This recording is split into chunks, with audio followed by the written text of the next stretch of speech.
Hi guys and welcome back. Today I'm going to be making DIY Penpal collage cards. So basically what you do is you just take any scrap paper that you have lying around.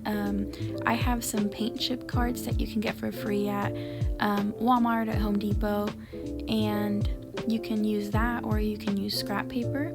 And basically what we're going to be doing is using stickers, washi tape, anything you have lying around to create these cards.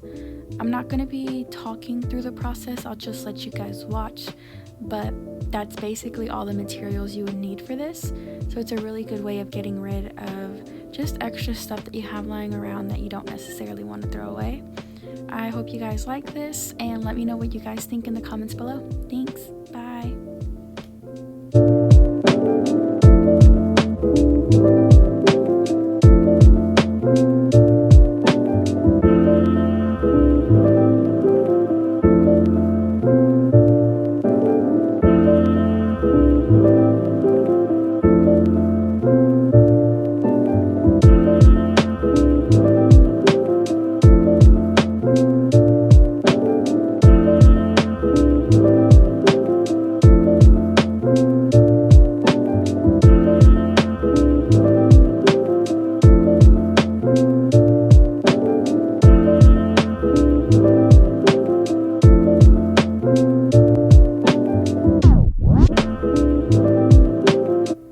I just wanted to let y'all know that I don't know if you guys watched my Animal Crossing Penpal video that I had uploaded last week, but I had mentioned that I didn't have any Animal Crossing stickers, and my boyfriend's cousin actually watched that video and he sent me through Amazon about 3 different packs of different Animal Crossing stickers and a Animal Crossing sticker book. So thank you so much for that. These are so cute and all of them just are so cute. I'm gonna put them everywhere. So thank you.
Thank you.